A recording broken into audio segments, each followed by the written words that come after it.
Monsieur le Président de l'Assemblée nationale, Monsieur le ministre des Finances, du Budget et du Plan, Madame, Messieurs les collaborateurs des ministres, mes très chers collègues, je prends la parole aujourd'hui avec gravité, non pas pour revenir sur un affront personnel, mais parce que ce qui s'est passé hier dépasse largement ma personne. Hier, ce n'est pas Abdou Mbow qui a été humilié. Hier, c'est l'Assemblée nationale qui a été humiliée. Hier, c'est le règlement intérieur de l'Assemblée nationale qui a été piétiné. À vous, M. Ousmane Sonko, dont je conteste la légitimité politique et morale de présider cette institution dans les conditions qui ont conduit sa désignation par votre majorité mécanique, je veux dire une chose. La présidence de l'Assemblée nationale n'est pas un instrument de domination et de règlement de compte. C'est une fonction qui impose l'impartialité, la retenue et le respect du règlement intérieur. Hier, ici, au lieu d'être le garant des droits de tous les députés, celui qui a usurpé notre perchoir a choisi la domination de force. Au lieu de faire prévaloir le droit, il a laissé s'installer une logique de confrontation en envoyant lâchement des femmes qui m'ont attaqué. maa ngi leen di baal àq nag yéen jigéen ñi parce que man du ma dóor jigéen. Mais Ousmane Sonko, on ne saurait attendre plus de lui, tant son parcours est jalonné de violence et ses saillies n'ont épargné personne, jusqu'à atteindre nos chefs religieux, les gendarmes, les honnêtes gens de ce pays, en fait tous les Sénégalais. Aux députés de PASTEF, je veux dire qu'en vous donnant la majorité dans cette Assemblée nationale, le peuple sénégalais espérait une rupture comme vous l'aviez promis. Mais mal lui en a pris. Non seulement vous ne comprenez pas votre mission, mais vous passez votre temps à insulter, calomnier, dénigrer, maintenant tentative d'humiliation de vos collègues. Sachez que c'est peine perdue. Non seulement aujourd'hui, nous restons aujourd'hui plus que jamais déterminés à défendre la République, l'état de droit, la démocratie et les libertés. Monsieur le ministre, pour ñëw ci affaire débat d'orientation budgétaire liñ ciy wax rek du bari mooy mbiru dette cachée parce que l'ancien premier ministre limogé moo dugal Sénégal ci guuta ci ay affaire dette cachée ba pare bëgg a ñëw fii nekk daw làqu Assemblée nationale moom du làq kenn parce que munoo yow ñëw nga ne am nga 1,7 milliard de fonds politiques ne ko dërëx ba pare bëgg a ñëw fii làqatu day leer muy beneen bi mooy yow yaa géré suñuy finances publiques l'ancienne ministre de la femme a détourné les deniers publics jox ko ay voyous et des bandits et des brigands il faut que mu leer beneen bi mooy Sénégal yàlla day àtte bëccëg nar a kam ndax moom mi nga xam ne daw làqu la fii ci Assemblée nationale bi dafa ne woon dette cachée la waxoon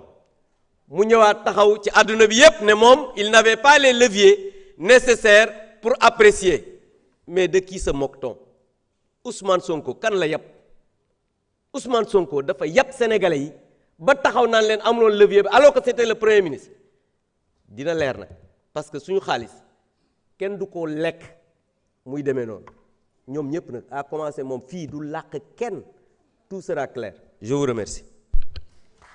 Merci beaucoup. Maïmouna Dieng, vous avez la parole. Ansoumana Sarr se prépare.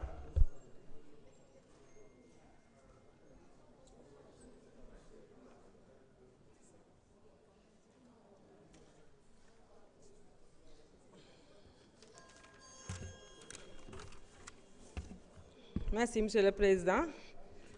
Messieurs les ministres, honorables collègues, nous examinons aujourd'hui un document qui orientera les politiques publiques de notre pays pour les 3 prochaines années.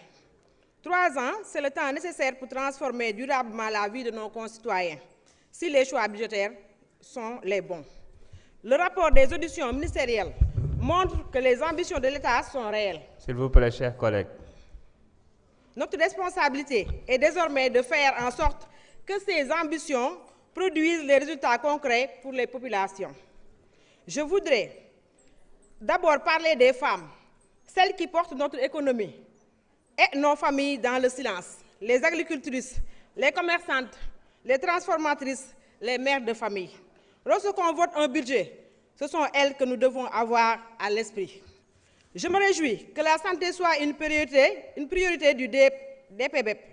Mais une bonne politique de santé ne se mesure pas seulement au nombre d'infrastructures construites. Elle se mesure aussi à l'accès effectif aux soins, à la disponibilité des médicaments, à la présence de personnel qualifié dans les zones rurales et à la capacité des familles les plus modestes à se soigner sans s'endetter. Je voudrais également attirer l'attention sur les personnes les plus vulnérables, les personnes vivant avec un handicap, les personnes âgées, les veuves, les enfants en situation de précarité. La consolidation budgétaire est nécessaire, mais elle ne doit jamais se faire au détriment de la protection sociale. Les dépenses sociales ne sont pas une charge, elles traduisent nos valeurs de solidarité. En tant que parlementaire attaché au monde rural, je souhaite insister sur la place des femmes rurales.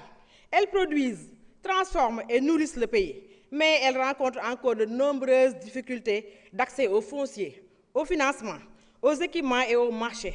Si nous voulons atteindre notre souveraineté alimentaire, nous devons leur donner davantage de moyens et de confiance. Le rapport souligne également l'importance de territorialiser les investissements. J'ajouterai qu'il faut aussi territorialiser la justice sociale afin que chaque région bénéficie d'un meilleur accès aux soins, à la protection sociale et aux opportunités économiques. Enfin, notre pays entre dans une nouvelle ère avec les revenus du pétrole et du gaz. Ces ressources doivent prioritairement financer des investissements utiles aux populations, des centres de santé, des maternités, des forages, des infrastructures rurales et des programmes d'autonomisation des femmes et des jeunes. Monsieur le Président, dans 3 ans, nos concitoyens ne nous demanderont pas combien de documents nous avons adoptés. Ils nous demanderont simplement si leur vie s'est améliorée.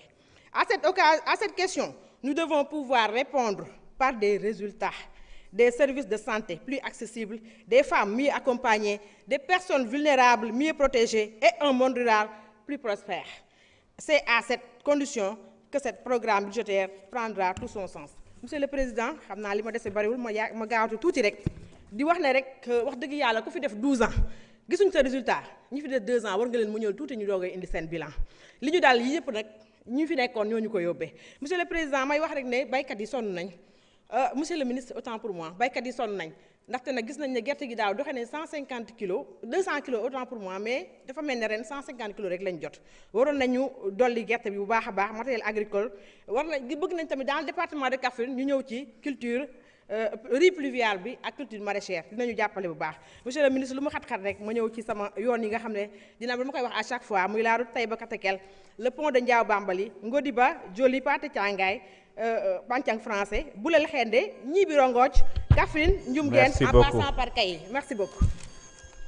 Merci beaucoup. Ñi ngi jox kàddu gi Ansoumana Sarr, Thierno Alassane Sall mën nga waajal.